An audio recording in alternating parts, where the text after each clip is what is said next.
Let's talk about a situation that can be, well, really frustrating. You know you're a U.S. citizen. You know it because of your parents. But when you need to prove it, you just don't have that one official piece of paper. That's exactly where Form N-600 comes in. And today, we're going to break down everything you need to know about it. So does this sound like you? Maybe you were born outside the US, but one of your parents is a citizen, which means, hey, you're a citizen too. But then you go to apply for a passport or a new job or maybe some federal benefits, and you hit a wall. You're stuck. It's a tough spot to be in, but believe me, there is a clear path forward. And that path leads straight to this, the Certificate of Citizenship. This is the official document from U.S. Citizenship and Immigration Services, you'll hear them called USCIS, that formally recognizes the citizenship you already have. It's the definitive proof you've been looking for. Okay, this is probably the single most important thing to understand right off the bat. Form N-600 is for what's called acquired citizenship. That means you are already a citizen, you just need the government to give you the paperwork. This is completely different from naturalization, which is the process of becoming a citizen and taking the oath of allegiance. So, the big takeaway? The N-600 is for documentation, not transformation. So how do you know if this is the right form for you? This is the big question, right? Let's dive into exactly who's eligible to file. In general, you'll be filing this form if you fall into one of these main categories. First, you were born in another country, but at least one of your parents was a U.S. citizen when you were born. Second is a situation where you derive citizenship after you were born. This usually happens when your parent becomes a naturalized citizen while you're still a minor living in the U.S. Also, a parent can file this form for their minor child, and there are specific rules for adopted children of U.S. citizens too. And let's be absolutely crystal clear on this next point, because it's a big one. If you were born inside the United States, Form N-600 is not for you. Your U.S. birth certificate is your primary proof of citizenship, plain and simple. This form is really and truly only for people who gain their citizenship through a parent while being born abroad. Okay, so you've listened to all that, and you're thinking, yep, that's me. So what does your filing journey actually look like? Let's walk through the steps together. From a bird's eye view, the whole process looks like this. It all kicks off with the most critical part, gathering all your evidence. Then you'll actually file the form. After that, you'll most likely get an appointment for biometrics, that's just fingerprints and a photo. In some cases, USCIS might want to chat with you in an interview. And then finally, you get the decision. And if everything checks out, that beautiful Certificate of Citizenship shows up right in your mailbox.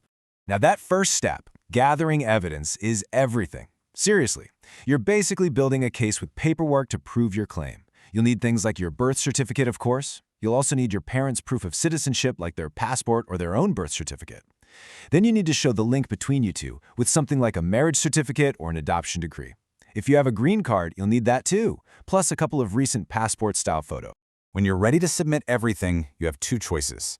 Filing online through a MyUSCIS account is almost always the way to go. It's usually faster, and the filing fee is a little bit cheaper. But, and this is a big but, you absolutely have to file by mail if you're living outside the U.S. or if you're applying for a fee waiver. All right, let's get down to the brass tacks. The two questions I know are on your mind. How much is this going to cost me? And how long is this whole thing going to take? As of 2026, the standard fee for filing online is $1,335. Yep, it's definitely a significant investment, so it's really important to be prepared for that expense. And what about the wait? Well, this is where you'll need to pack some patience. Based on the data from April 2026, USCIS gets through about 80% of these cases in a window of 5 to 14 months. That can change depending on your local office, but it gives you a pretty realistic idea of the timeline. Now back to that fee for a second. There is some good news here. There are a few important exceptions.